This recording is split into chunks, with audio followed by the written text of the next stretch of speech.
Welcome to the 31st Annual Miracle Weekend, broadcasting live from BC Children's Hospital. We're here this evening and all day tomorrow. We're going to take you inside this incredible facility that's truly built to heal. And we'll be hearing some remarkable stories from children and their families who have been helped by BC Children's Hospital. It's going to be a great weekend, so let's get started. So many incredible stories. I'm joined now by Lanny Clements-Lamb from Wiliams Sonoma, and you have a great team with you. Tell us about everyone who's here today. Yeah, so we have a big team. So Wiliams Sonoma is our parent company, and we have representation from Pottery Barn Kids, and West Elm. So all of our local stores that donated to the hospital.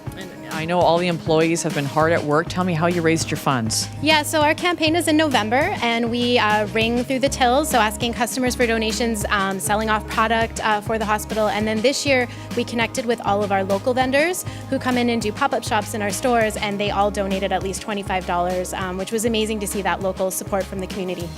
And why Children's Hospital? I know you've been involved for the last 7 years. Our company is a big believer in community. It's a real focus for us, and being an American company, they want to make sure that even though we're in Canada, we have a connection with our local hospital. Our American stores do St. Jude, and we get the privilege to donate to BC Children's, which is really awesome.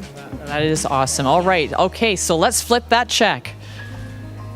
Look at that, $20,000. Thank you so much. All right, I'm here with Jillian York, the chair of the Retail and Wholesale Committee. Jillian, you brought the whole team with you today. This is awesome. And you guys have been raising funds in so many different ways, haven't you? Absolutely. At Retail, we raise funds through our checkouts, Roundup for Kids, selling icons at the till, golf tournaments, you name it. We do have a passion and innovation for fundraising. It was fantastic. And I mentioned the team because team is so important for you guys. And maybe talk about some of the people involved in this process. Absolutely. We could not do this without the amazing team members in all of our retail locations, as well as a big thank you to our customers and our supplier partners for helping us raise funds year-round. Yeah, and talking about partnerships, you guys have been with BC Children's for so long. Why is it such an important connection for you? It is. It's really important because we operate retail locations across the province of British Columbia and the Yukon. And so those are our communities, and this is really BC's hospital, so it's important to give back. Yeah, it's so important, and giving back is what you guys do best. And I think it's time we flip those numbers, so I'm going to let you take it away, Jillian. Sounds good. We'll start with 4,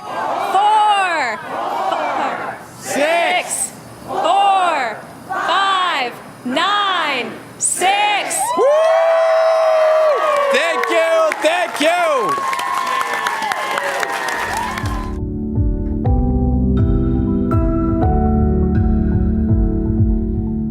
He was suffering from asthma, and he also had a cold, which was what brought the asthma on.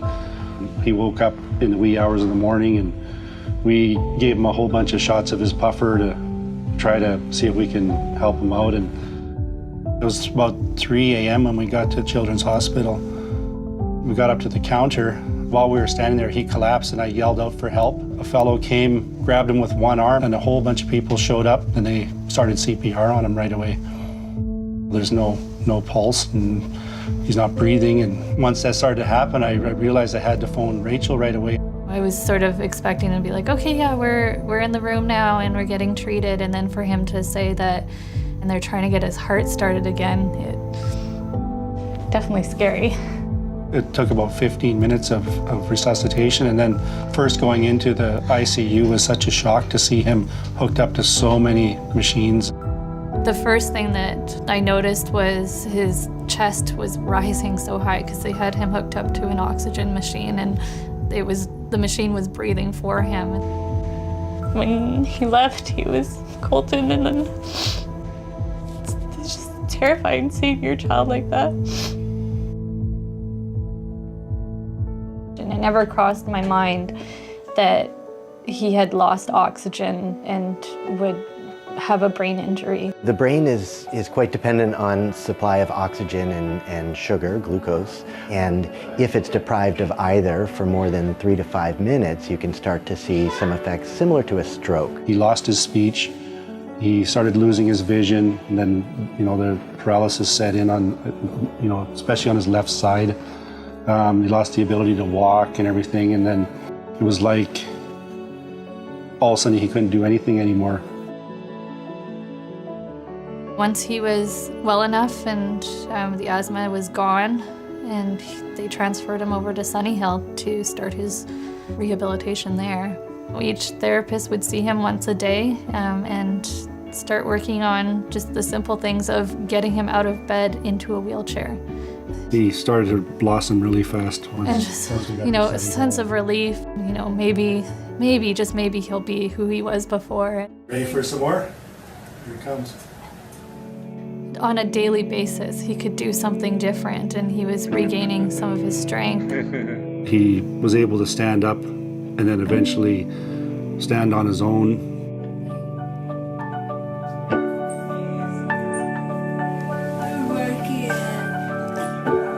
And he was very motivated too. Like I've never been so impressed by somebody in my entire life. He's pretty exceptional, that kid. We were getting our Colton back while we were at Sunny Hill. He needed to be able to walk with very little assistance. He achieved that after a month of being there. We thought it could be Months. 3 months, 6 months, a year. They couldn't tell us. So that's one of the reasons why we're so amazed that he recuperated so quickly. When he was back, Dr. Meckler came in and he, said, "This is why we do what we do." I think it truly is one of the rare miracles. We were just very fortunate to have everything happen in the right place at the right time. You get to know these people really well, and they just become a part of you and your extended family in a way. I have a lot of fond memories there, and they were pretty fun. Basically, Colton is pretty much your normal active kid. His big interests are Star Wars, lots of Star Wars, and Lego. Scale of 1 to 10, I like Lego a 20. You try not to take things for granted and appreciate, how truly blessed we are.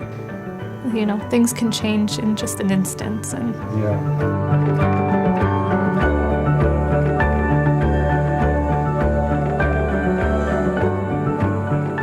the Children's Hospital, means everything. They're everything to us. They saved our boy.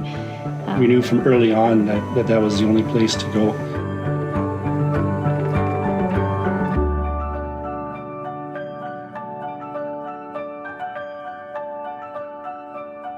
It's been so much fun, and now it's the big reveal, our final total.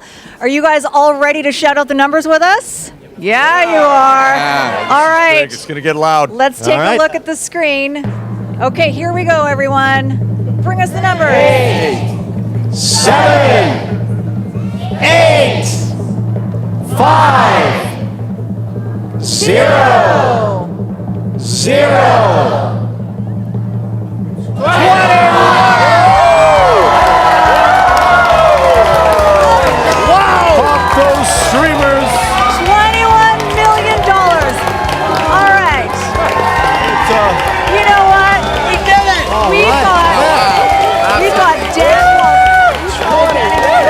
We've got Dan Wally, the chair of Miracle Weekend, with us. This is your outgoing year as chair of this weekend. That's incredible. Just a few words on how this feels. Unbelievable. The people in the province of BC, the medical care system here at BC Children's, all the volunteers, global, everyone to make this come together is simply fantastic. Thank you, everyone. Thank you so much for your hard work too, and thank you, British Columbians. This has been such an incredible weekend, as it always is. Well done, BC. Thank you so much for everything. Happy Miracle Weekend! Thank you.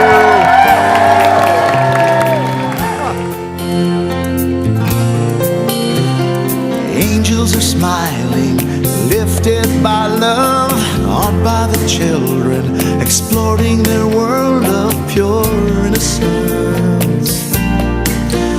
Pure love. Mothers and fathers whisper their prayers, take joy in knowing that everyone shares their faith and hope and love. Little ones laughing, lost in their play. Through grateful eyes, you can hear them say, thank you all. Thank you. Thank you all. Thank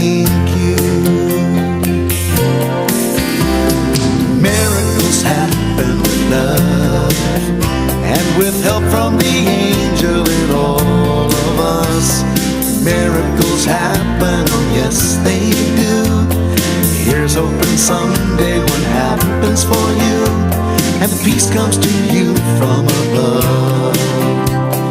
Miracles happen with love. Miracles happen with love. And with help from the angel and all of us, miracles happen, oh yes they do. Here's hoping someday one happens for you, and peace comes to you from above. Miracles happen